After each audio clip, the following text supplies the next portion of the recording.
ज्ञान दर्शन के धारक, विश्व ज्योति त्रैलोक्य प्रकाशक, चरम तीर्थेश शासनपति श्रमण भगवान महावीर स्वामी को एवं उपकारी समस्त गुरु भगवंतों के चरण कमलों में हृदय की अनंत आस्थाओं के साथ कोटिशः वंदनार्थ। मारी पुण्यवानी लगा थोड़ो, जोर संताने ला दे पावना। आंगन में पगल्या हुए तो सुरतरु सम सुखकार। आंगन में पगल्या हुए तो सुरतरु सम सुखकार। तारण तीरण की जहाज है रे, पल में उतारे भव पार। संताने ला दे पावना। मारी पुण्यवानी लगा थोड़ो, जोर संताने ला दे पावना। अपनो पेट तो भरे हमेशा, पंछी अजगर श्वान।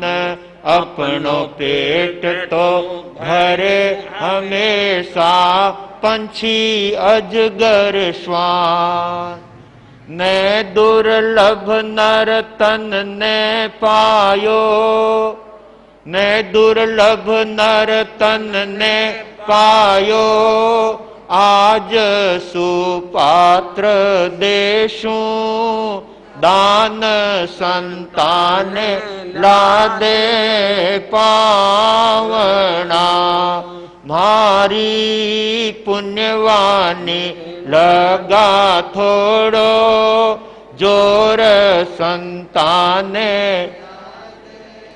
पावना। देऊ सूझ तो आहार भाव सु, कृपा करो अणगार। देऊ सूझ तो आहार भाव सु, कृपा करो अणगार। स्वागत स्वागत बासत बार पधारो, स्वागत स्वागत सत बार पधारो। जीत पे कर उपकार, संताने ला दे पावना। मारी पुण्यवानी लगा थोड़ो, जोर संताने ला दे पावना। सभी को बोलना है, कोई भी बिना बोले नहीं रहेगा। परमात्मा की जहां भक्ति करने का अवसर मिला है तो उसका हम दिल खोल करके लाभ लेंगे। कुर्सी का सहारा छोड़ करके बैठेंगे तो सुस्ती नहीं आएगी। कुर्सी पर बैठे हुए ऐसे लग रहे हैं जैसे दुकान पे बैठे हों, परंतु यहां पर धर्म सभा में आए हैं, थोड़ी सी सावधानी रखेंगे। मैं देख रहा था बहुत समय से, कई लोग ऊँग रहे हैं, कई टूंग रहे हैं, और मैंने देखा कहीं गिर नहीं जाए। एक सेठ साहब आगे सामायिक लेकर के बैठे थे और नींद के झोंके लेने लगे, और उस नींद में उन्होंने एक सपना देखा।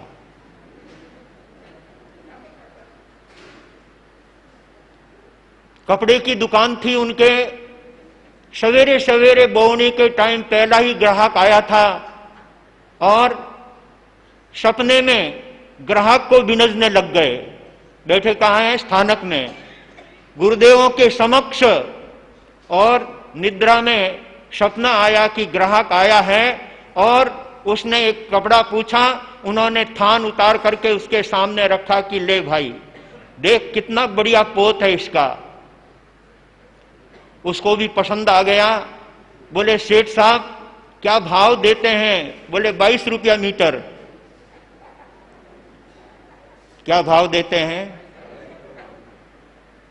ध्यान से सुनोगे तो बात समझ में आएगी, नहीं तो ऊपर ऊपर निकल जाएगी। ऊपर बैठे वाले सब ध्यान से सुन रहे हैं, नीचे बैठे लोगों से बोल रहा हूं, सब ध्यान रखेंगे, सावधानी।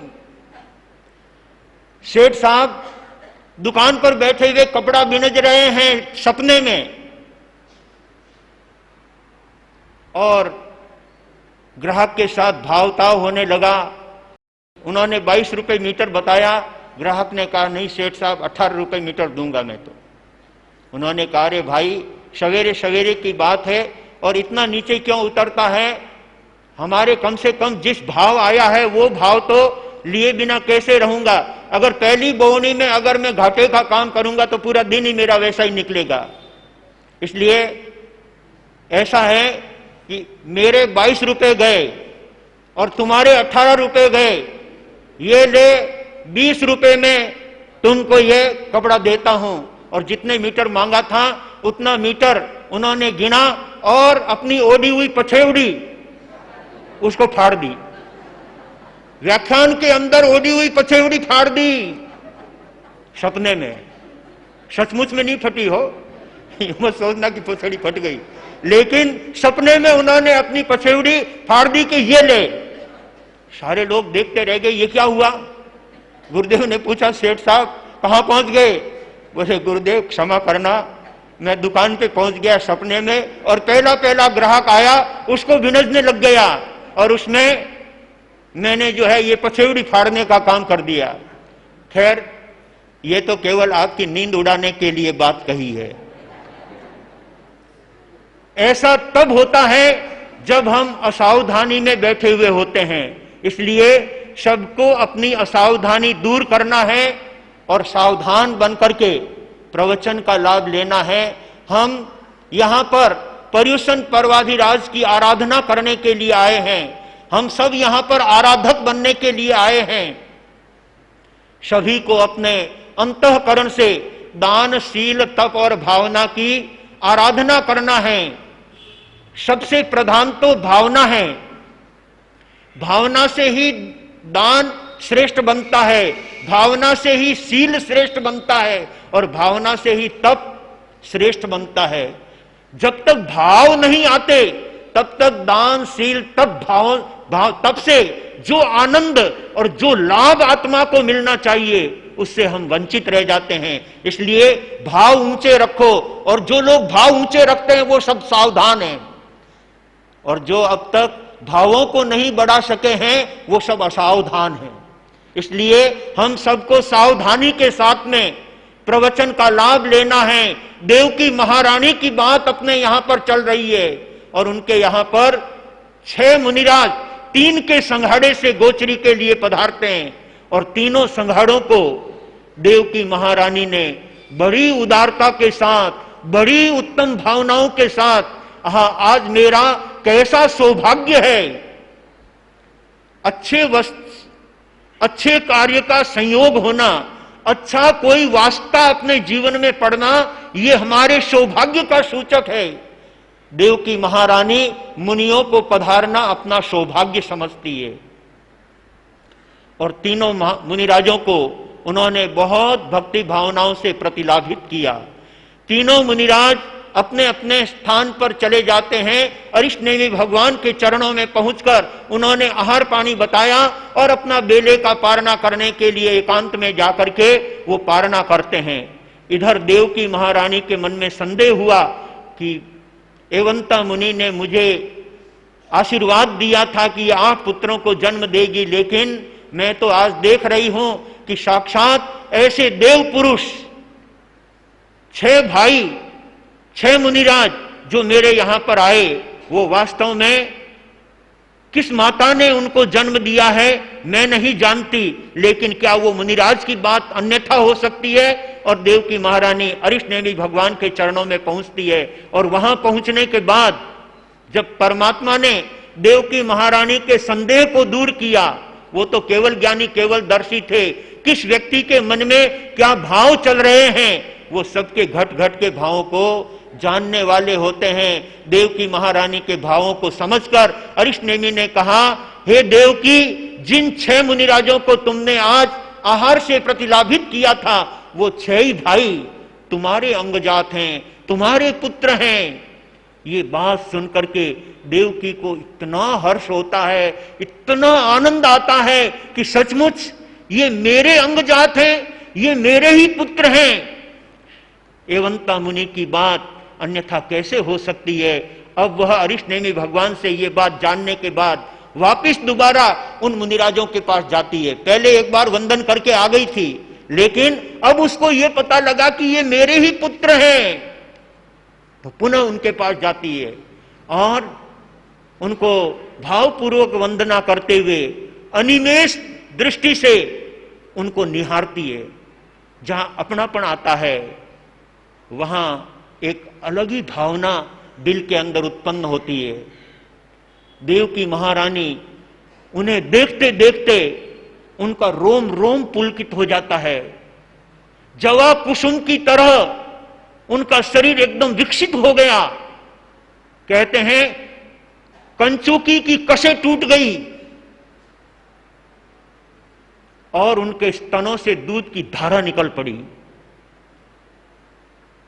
क्योंकि पुत्र के प्रति जब माता का ममता भाव पैदा होता है, तब यह दृश्य जीवन में उपस्थित होता है। जब तक माता बच्चे को जन्म नहीं देती है, तब तक उसके स्तन में दूध नहीं होता है। लेकिन बच्चे के जन्म लेने के साथ ही माता की वो ममता, वो प्रेम उमड़ता है कि माता के स्तनों से दूध उत्पन्न हो जाता है और वह अपने जन्मजात शिशु को दुग्ध पान करा करके अपने मन को बहुत प्रसन्न करती है। और ये प्रेम और ममता का ही कारण है।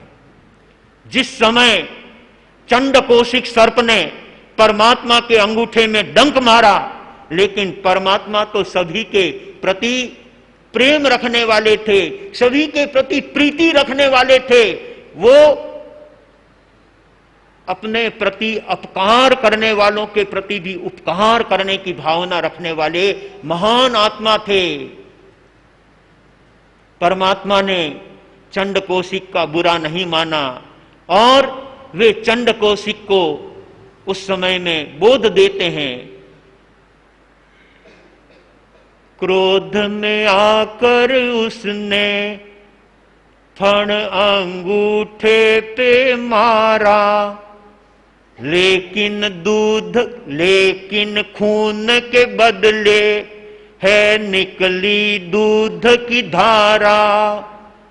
जिनवर ने बोध दिया जीवन तो हीर है, सांप की बांबी पर खड़े प्रभु खुद जाकर, थोड़ा नहीं भय खा। चंडकोशिक के डंक मारने पर भी परमात्मा उसको आत्मा का बोध देते हैं। हे चंडकोशिक, अब भी सुधरने का अवसर है, अब भी अपने जीवन को ऊंचा उठाने का तेरे हाथ में अवसर है। उस अवसर का लाभ क्यों नहीं उठाता है? ये सुंदर धर्म वचन सुनकर के चंडकोशिक बहुत मन में विचार करने लगा, आज तक ऐसा व्यक्ति मेरे सन्मुख कभी नहीं आया। जो भी मेरे पास आया, डरते हुए, भागते हुए, रोते हुए मेरे यहां से गए हैं। और ये महापुरुष जिनको मैंने अंगूठे में डंक मारा, जिनके अंगूठे से धारा निकल गई है, फिर भी ये मेरे ऊपर कोई आक्रोश नहीं कर रहे हैं, बल्कि मुझे धर्म बोध देने के लिए आए हैं। संबुज्झ, हे चंडकोशिक, ये बोध प्राप्त करने का समय है, ये ज्ञान प्राप्त करने का समय है, ये आत्मा को पहचानने का अवसर है। तू अपनी आत्मा को क्यों भूल गया है?